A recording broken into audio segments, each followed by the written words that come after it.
Welcome to the very first episode of the Link podcast. This podcast is created by Electra Link to help provide insight into what we are doing and who makes up the company. My name is Bree Pettit, and I'm going to be your host. And today I have the privilege of sitting down with Ernie D'Antoni, who just so happens to be the founder and CEO of Electra Link. How are you doing today, Ernie? And welcome to the first episode of the Link podcast. Everything is good. I'm glad to be here. Good. I'm glad to have you on. And welcome to the first episode of The Link. So, Ernie, can you tell our listeners a little bit about who you are? Well, I'd started a while ago. In the years that I've been alive, I go back over quite a few of them. But I'm originally from a small town about 30 miles east of Cleveland, Ohio. Okay. We were about 4 or 5 miles from the shores of Lake Erie. Oh, wow. I was born there, and I was there till I was about 19 years old, and decided after high school I was going to come to Texas. My best friend and myself, he was working on the boats in Lake Erie, and he was getting tired of it, and he got off of it. He's a year older than I was. Mm-hmm. So when I graduated, he was ready to get out of town. I was ready to get out of town. So I bought a Volkswagen van. We loaded it up, and we headed to Texas, which we had some other classmates down here, Okay. which invited us down. So we took a couple weeks coming down. I was a carefree kid. I didn't have no really goals in mind. I was just kind of letting things roll as they went. And we ended up in Lake Jackson, Texas. We stayed there for a year or so. Um, we moved to Surfside and lived on the beach for a while, and then Nice. finally got my way in the Houston area. Um, when I was in high school, I worked in a shoe store. I sold Okay. men's shoes, believe it or not. Everybody used to call me Al Bundy, which was kind of a joke, but it was good to me. From that, I think I really learned how to read people. I learned how to deal with the public, Mm-hmm. um, and I think that helped me in the long run. I left Lake Jackson and I moved into Houston, and I was getting tired of the construction. It was hot out, and Yeah. I was a boy come out of Cleveland, Ohio, where it just did not get that hot or stay that hot that long. And I decided I wanted to get back inside, and so I took a job at the Galleria. And Mm-hmm. actually, it was a job selling women. Well, I guess we did sell men's shoes too. Yeah. Um, and it was back when the Galleria was one building. It had the ice skating rink. It was 3 floors. It was much smaller than it is today. And I worked there for a while, and it was good to me Mm-hmm. because I had a whole different type of clientele than I had back in Cleveland. Yeah. I just enhanced my ability to uh, read people, to work with people, to understand them. And basically, it was a service Yeah. in that, and I really enjoyed it for a while. But unfortunately, selling shoes, you're not making much money, and Yeah. and it's not much of a career. At least I didn't want that career for the rest of my life. So Mm-hmm. um, I decided I was going to go out and see if I can get back in construction. The electrical field always intrigued me. Mm-hmm. I saw an ad in the paper. I applied for it. I went down. The individual that interviewed me had asked me what I knew about the electrical field, and then I told him I didn't know much. And then he asked the question if I knew how to do a three-way switch, and that just happened to be the one thing that I didn't know how to do. Yeah. And so I landed the job. Awesome. From that job, I worked with an individual. He was my first journeyman wireman that I worked with.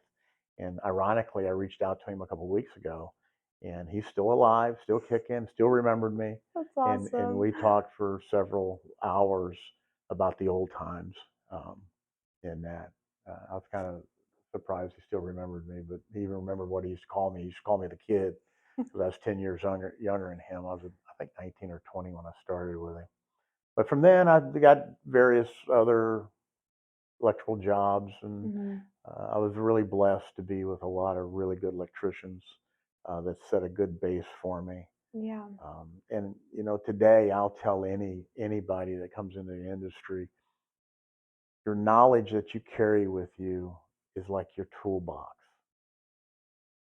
A craftsman carries a toolbox that has pliers and screwdrivers and saws and what have you. Mm-hmm. When you get up against something and you got to get through a wall, you got to attach something to the wall, you go to your toolbox.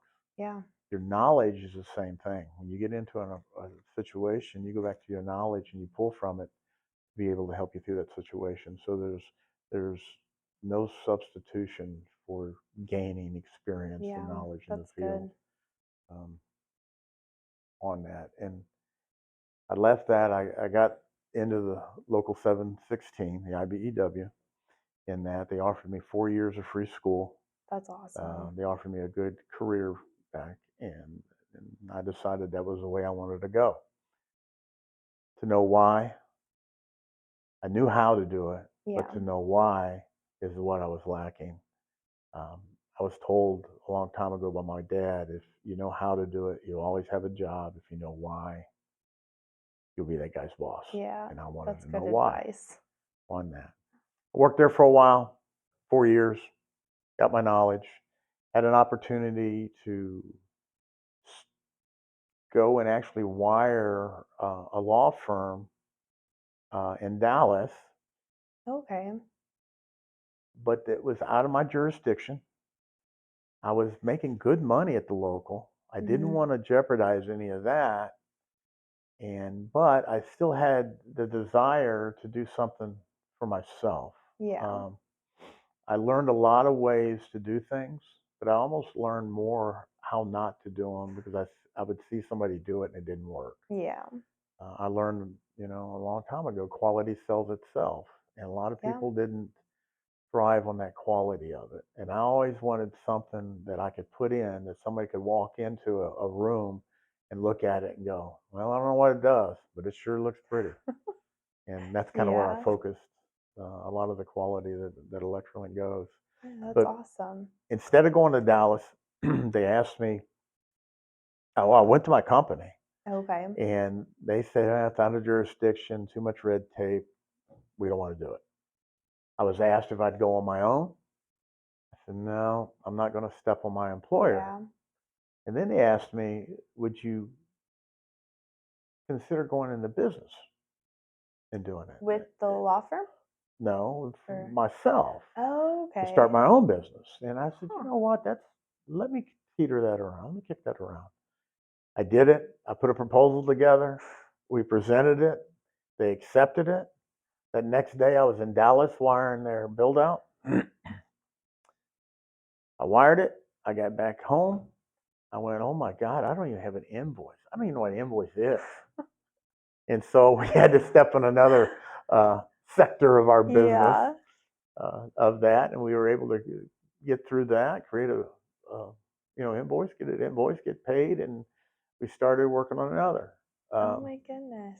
that original contract that they gave me was enough to keep me busy for the first year of my business. I knew eventually it would run out. Mhm. I knew I had to market and spread my wings and out. So we would get on the phone, we'd work during the day soliciting. If we Mhm. landed a job, we negotiated to come in at night to do it Yeah. because I had to have the day to market. And that's kind of how we started Electrolink's Okay. footprint on that.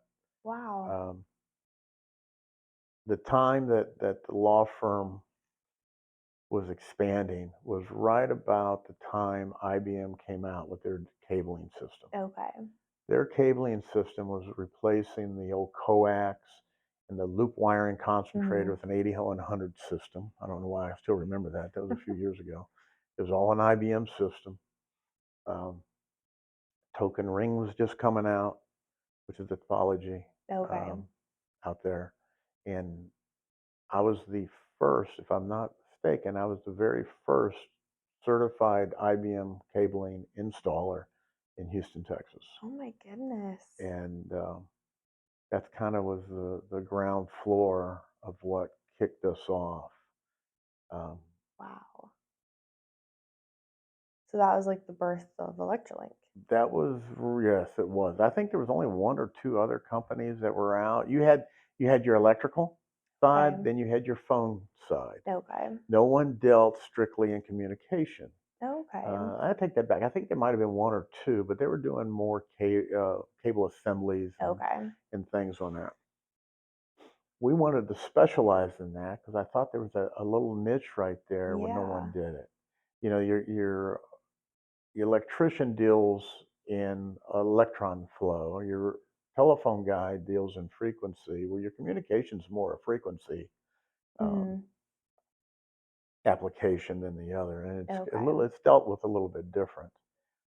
So we wanted to go off and specialize just in the communication side of it. So with the IBM cabling under our belt, we were able to, and lucky enough to get a Xerox certification Mhm. to do their Ethernet system. Was another topology that was out there. We started with Okay. that. Digital Deck Connect came out. I mean, there's several of them that started branching from that, and we would jump on Yeah. the wagon each time one was available. Oh my And goodness. that's kind of how we started expanding and growing. The whole That's time, the awesome. quality that we were putting in, we wouldn't bundle a cable together and just throw it across the ceiling. The only thing I knew how Yeah. to do, I knew how to run concentric conduit, and I Okay. wanted the cable to look just like that. And that's Yeah. where that started with on that. That's Okay. why you see the cable bundles running with no divers or cross Really? cables in that, because that's how you would run a concentric conduit system Okay. Wow. Did not know that. on that. So. Wow. Um, That's awesome. Okay, so that was kind of how you started Electrolink. I think I rolled off and got into business out of an opportunity, Mhm. out of a desire to want to do something for myself, to be Yeah. my own boss. Uh, I didn't mind working for the man, but I Yeah. wanted to be the man Yeah. in that. Yeah. And at the time, it was a niche that no one was doing. I Mhm. was young enough. I might have been, naive enough not to think about the risk and the rewards. I really had nothing, so I didn't have much to lose. Yeah. So that's why we jumped off into it. That's And awesome. in the beginning, it was me and another guy, Okay. and So it's the and we two of you? started, yes, and we were working out of a garage, down the road here, Mhm. uh, probably the first couple of years. Okay. And then a lot of people around here that's been here a while remember the boat shed. We moved to a dirt floor boat shed with an office in the back, and that was for the next couple of years before we finally moved into our first Yeah. um, Had you guys office. added more to your team, or was it still just the two of you? We started out with two of us. We added one other individual, and that enabled me to stay at the office and market, and the other Okay. two to go do the installation. Yeah. Um, and just, I remember one of the early years. It was Christmas time. We didn't have any work. We had very little money in the bank. Mhm. It was coming up on Christmas, and it was like, man, how much you got? Because I ain't got much. Yeah. And we had a couple bids out there, and we were on the verge of saying, man, we need to go back to work because we could get the electrical work. Yeah. I could go back into the union. I could, there's other things that we could have done. Mhm. And lo and behold, we hit a contract about 2 weeks before Christmas, and Wow. it was down at NASA, and it was Okay. relocating an existing network to a new building that they built. Okay.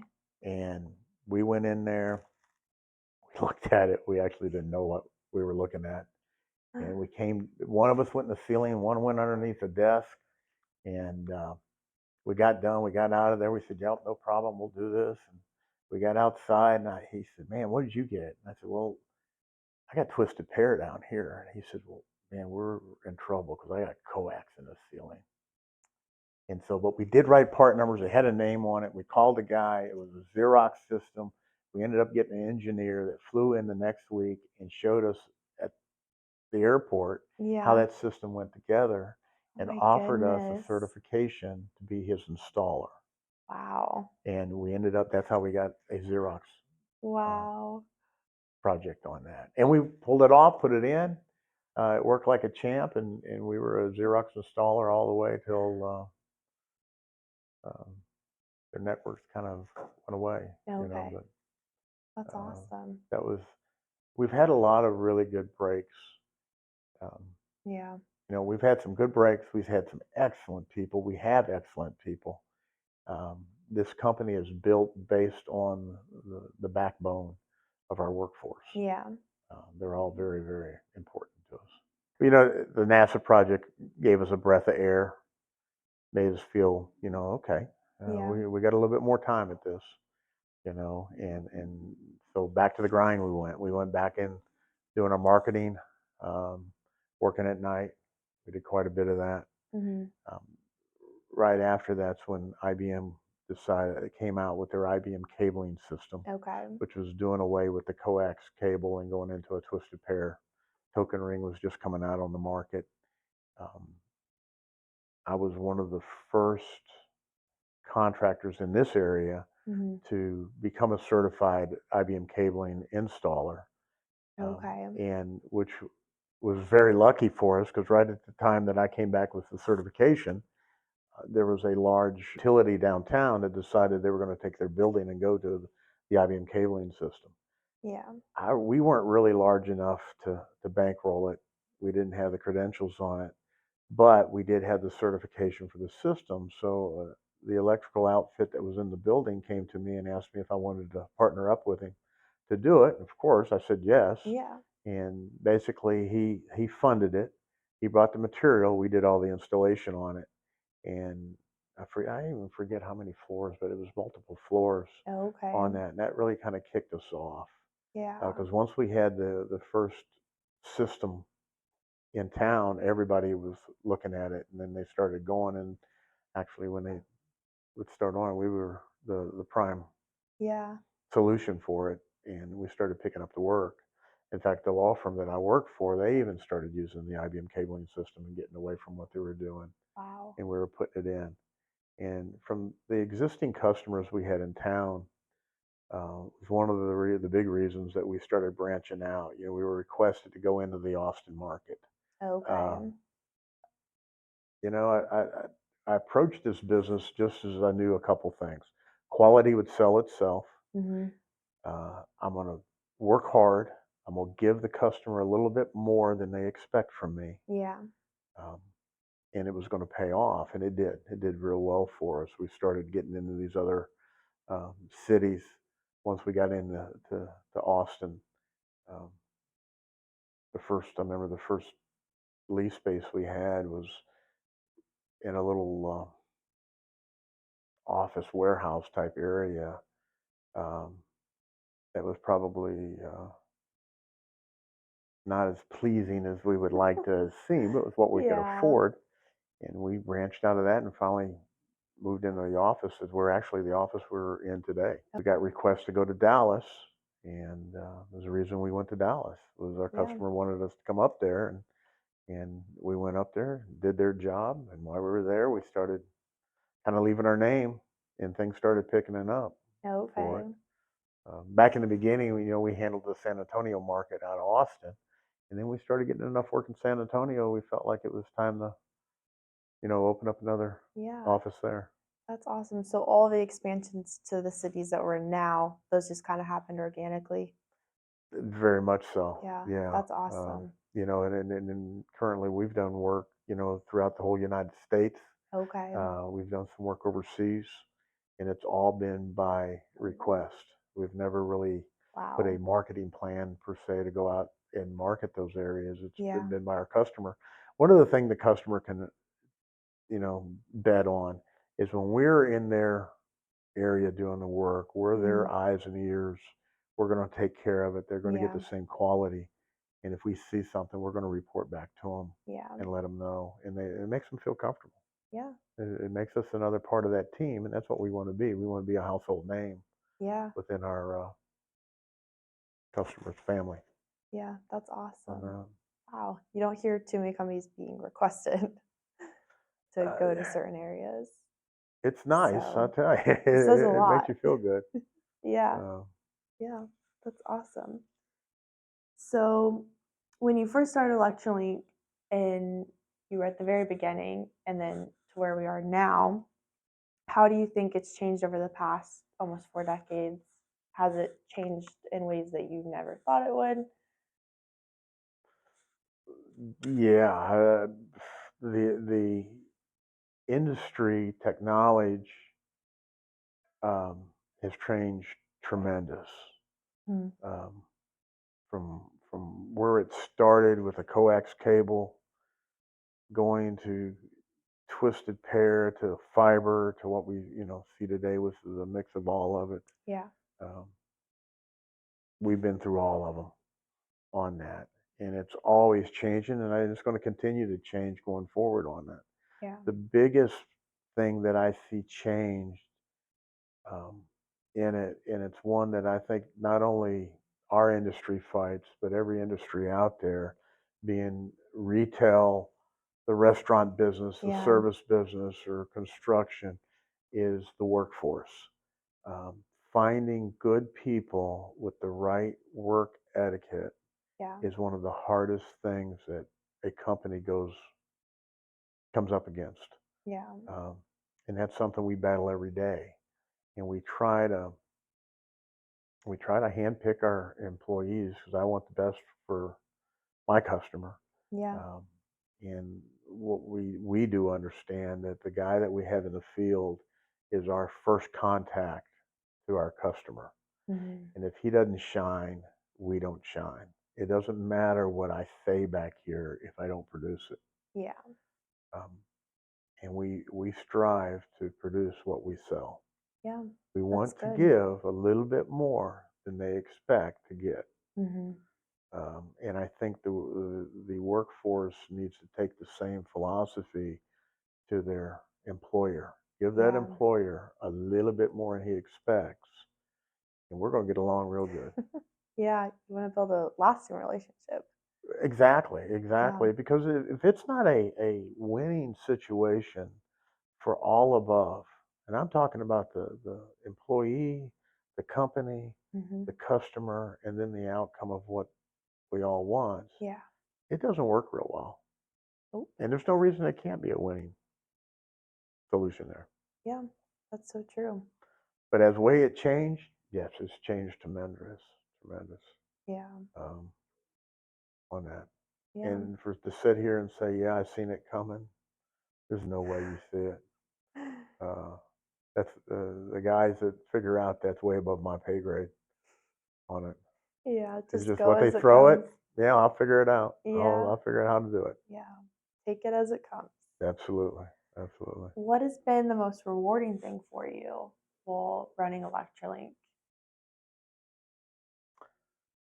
I guess the rewarding thing outside the competition, because I'm very competitive, and I'm sure you know that. Yes. Um, the eyes of the employees when they succeed.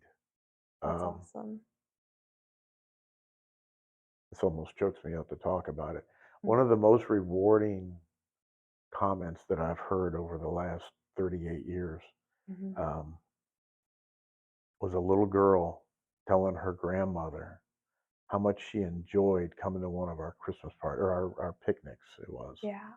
in that, and that's what she remembers um, on that. That was very rewarding. That is rewarding. It was quite taking when she said that. You don't realize how many lives you touch. Yeah. Uh, we probably have 300 and some employees right now. I don't know at last count, but I'm sure we're somewhere around that. But Mm-hmm. that's just W-2 employees. When you start talking about their spouses, their kids, their kids' kids, how many lives have we touched throughout the 38 years Mm-hmm. that we bring it on? And that's why I refer to it as we're a family. Yeah. You know, I enjoy the competition. I enjoy competing with my competitors out there. Mm-hmm. Naturally, I like to win. I'm not a good loser, um, but you got to know how to lose to win. Yeah. But when you start seeing the faces of people, the smiles, and um, when they come up and they said, "Hey, you remember her? She was just a baby when I started here, and now she's graduated college. She's got a family of her Mm-hmm. own." That's rewarding. That's rewarding. Yeah. The longevity of the employee here at Electra Link is, I guess, one of the biggest things that I could take away. Yeah. You know, That's awesome. That's you awesome. know. I know I definitely see that just in the short time I've been here. Okay, so other than running Electralink, you also have dogs that you run in competitions. how did you get into that? And can you share a little bit about what you do with that outside of Electra Link? Well, my dog started, I guess, out of my hobbies. Okay. And I've always been an outdoor kind of guy. I've Yeah. always liked to hunt. I've always liked to fish. Um, and I always, years ago, I wanted a dog that would go get my ducks and bring them back to me without me yelling and chasing one down, Yeah. throwing rocks. And I decided I was going to get a water dog. Okay. And I bought one. And we had him trained. Or actually, it was a female. I had her trained. And during the training, my trainer came to me and said, "Hey, we run hunt tests, and I think this dog would do really well for you. You need to run her in a hunt test." And I was like, "Ah, man, I don't want that. I just want a hunting dog." And he goes, "No, go ahead. Let's run her." So he taught me how to run. Bottom line, he taught me how to run her, and I won. I completed the test. The hunt test, you compete against the test. Okay. And they handed me a ribbon, and that's where it went. It went uphill, downhill. It was like, oh, this is cool. So I did another one, and I got another ribbon. So then I got in from the beginning stakes to the middle stakes. We did real well at that, and I just got the bug. Yeah. And the dogs, that dog passed away, and I ended up getting another one, and I lucked into another one that was just as good as her, and in fact, it was a little bit better. And I started playing this game called the Super Retriever Series. Okay. The Super Retriever Series is a trial that puts all the different trials out there together. You have a hunt test, which is an AKC test. You have a United Kennel Club test, which is more a hunting situation on it. Then you have field trials. Okay. And then you have a hybrid. Well, the SRS puts all those together, and you compete with your dog against other dogs. There's only one winner. And there's a first, second, third, and they go down to 6 places.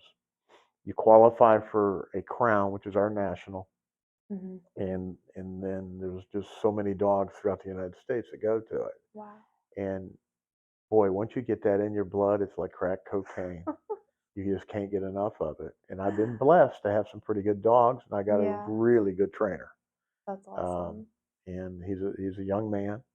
Lou Core is his name. He loves the game. And I had to pull him aside one time, and I said, "Look," I said, "not only am I paying you to train my dog, I'm paying you to train me." Yeah. And boy, he took that to heart. Um, he started keeping his foot on me, and he's made me a hell of a lot better trainer today than I ever was. That's awesome. And how long have you been doing this for? Oh, I've been about 5 years now doing it at a competitive level. That's awesome. I've ran three crowns. Okay. Last year was my best finish. I finished second in the amateur That's division awesome. with a 4-year-old. I'm real proud of him in that. And it's like I say, once you get it in your blood, it's hard to get rid of. Yeah. And it's a good pastime. There's great people Good. in this game, That's and it's just awesome. good old boys that like to hunt and play with their dogs, and girls. I mean, there's a lot of ladies that's doing it. In fact, we're getting more and more women in it now, Okay. That's awesome. which is good to see. Yeah. Very cool. So to end with, Electralink is coming up on its 40th anniversary next year. Where do you hope to see things going in the years to come?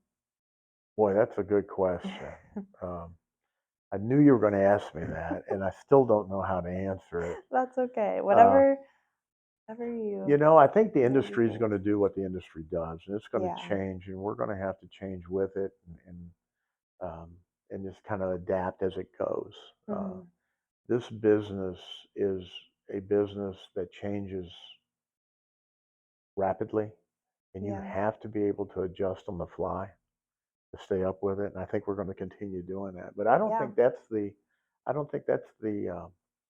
hardest hurdle we're going to have up against, unless we get a hold of our workforce, unless we get people with the right work etiquette that want to go out there and strive. And I'm not talking about killing yourself. I'm just talking about normal, come to work, Yeah. work your day, and be proud of what you do.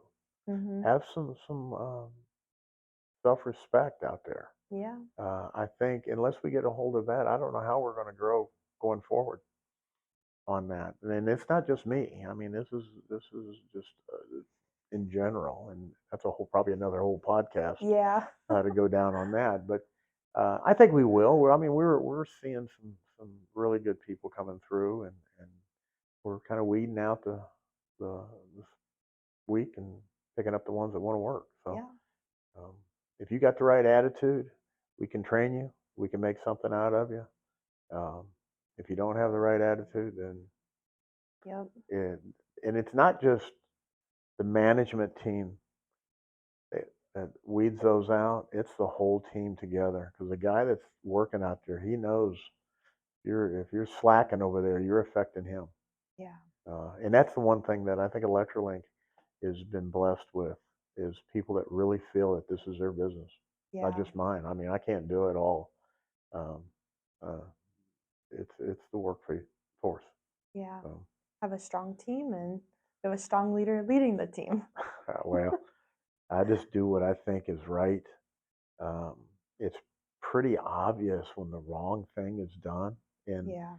and I've always been this way. If you got a better idea, I want to hear it.